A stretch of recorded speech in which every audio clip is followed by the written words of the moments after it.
haybad leh ma gambada iyo keligii taliya Saddam Hussein ma waxa uu ahaa geesi wax iska caabiya mise waxa uu ahaa dhigyo cabdambiile ah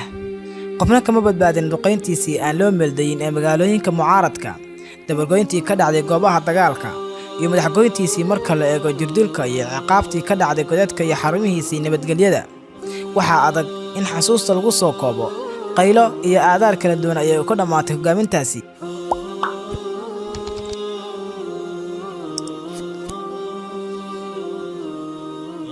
Saddam Hussein Abdi al-Majid al-Tikrit waxa uu dhashay 28 Abriil 1937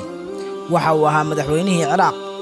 laga bilaabo taariikhdu markay ahayd 16 Luulyo 1979 ilaa 9 Abriil 2003 Saddam Hussein waxa uu noolaa laga bilaabo 28 Abriil 1937 ilaa 3 December 2006 waxa uu jiray 69 sano Abriil 28 1937 ayuu ku dhashay Al-Awja ee ku taala dalka Ciraaq una dhow magaalada Tikrit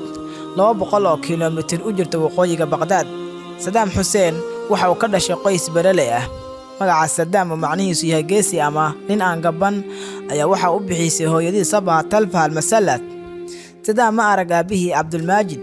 waxaana aabihii geeriyooday Saddam oo 5 bilood jira waxaana la dhashay wiil isaga ka weyn oo 12 sano jir ahaa una geeriyooday cudurka kansarka Saddam Hussein markii uu ku jiray uurka hooyadii waxay hooyadii kala kulantay dhibaato aad u badan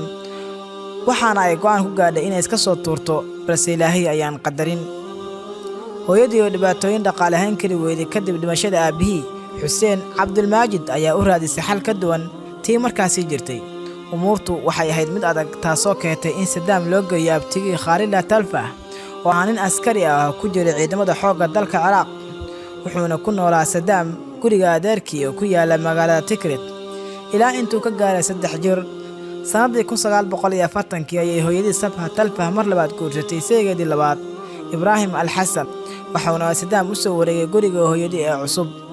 waxaana Saddam uu yeeshay 3 wiil oo walaal noqdeen oo hooyadii u dhashay ninkii ay u dhaxday Ibrahim al-Hassan Saddam Hussein wuxuu kala kulmay Ibrahim al-Hassan oo ahaa ninka hooyadii u dhaxday cagajuglayn fara badan iyo cadaadin badan wuxuuna u geystay Saddam oo 4 sano jir ah jirdil iyo waliba garaac badan taasi waxay ku qasbtay in Saddam mar labaad u soo wareego guriga abtigii noloshiisana Saddam wuxuu ku qaatay magaalada Tikrit isaga oo qaraabo badan uu lahaa ku bartay magaaladaasi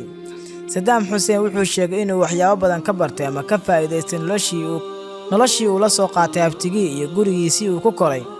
waxyaabaha uu Saddam sheegay aan waligii ilaawin waxa ka mid ahaa inuu abtigii kula dardaarmay inaan waligii cadowgiisa u jabin darajo kasta oo ay lahaadaan uu noqdo nin aan jixin Saddam Hussein isagoo raacayay markasta talada abtigii ayuu ku biiray dugsi sare oo ay lahaayeen ciidamada xoogga dalka Ciraaq oo ku yaala magaalada Baghdad sanadii 1957 isagoo 20 sano jir ah Saddam Hussein wuxuu ku biiray xisbigii hanti wadaagga isbahaysiga kacaanka Carbeed ee Pan Arab Party xisbigaasi oo abtigii uu aad u taageeri jiray hanaanka kacaan oo ahaa haldhig adag oo kotobanmeeyadii hoggaanka Ciraaq si weyn uga talin jiray iyo waliba bariga dhexe boqoradii dhumucda adkaa iyo waliba qoysaska sida weyn jiridda ugu aastay hoggaanka wadamada bariga dhexe ayaa waagaasi ka sii xubsiibanayay iyadoo ay jamaahiriyadii Masar iyo juhdigii kacaanka Jamaal Cabdi Naasirkii wadanka Masar ay sida bilaanta uga ifaysay dunida Carbeed waagaasi iyadoo nidaamyadii boqortooyo ee wadamada Carabta ka talin jiray sida wadamada Liibiya Masar Ciraaq iyo Syria ay sii dhumuc yaraanayeen ayaa sanad kadib markii uu Saddam Hussein ku biiray xisbiga kacaanka hanti wadaagga Ciraaq waxa hoggaanka Ciraaq afkambi gubaysan ku qabsaday generaalkii ciidamada wadanka Ciraaq hogaaminayay Generaal Abdulkarim Qasim wuxuuna afgambiyay dowladii Boqor Faysalkii labaad xisbigii kacaanka Party ee Saddam Hussein ku jiray si adag ayay uga soo horjeesteen afkambigaasi hubaysan ee xukunka lagaga xayuubiyay Boqor Faysalkii labaad muddo 18 sanadood ah xukumayay wadanka Ciraaq sanadii 1949 ayuu Saddam Hussein wuxuu ka mid ahaa saraakiil ku jirtay xisbigii kacaanka oo abaabulo qorshe ay doonayeen in lagu kharijiyo ama laga takhaluso ra'iisul wasaarihii afkambiga ku qabsaday wadanka Ciraaq Generaal Abdulkarim Qasim balse afkaasi waa uu fashilmay Saddam Hussein laftigiisana waxa laga dhaawacay lugta balse Saddam oo aan filayo inuu xaynka ugu gudtanaa talada adeer ayaa waxa uu dabaal kaga tallaabay webiga Tigris wuxuuna fidhaxad ku galay waddanka Syria halkaas oo markii dambena uga tallaabay waddanka Masar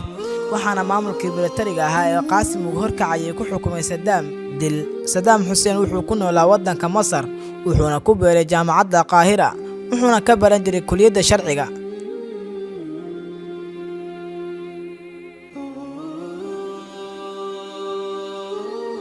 fadlan haddii aad tahay daawade ku cusub janalkan subscribe saar like nagu dhiirigeli riix calaamadda gaambaleelka si muuqaal kasta aan soo gelino durba kuu soo gaaro mahadsanid.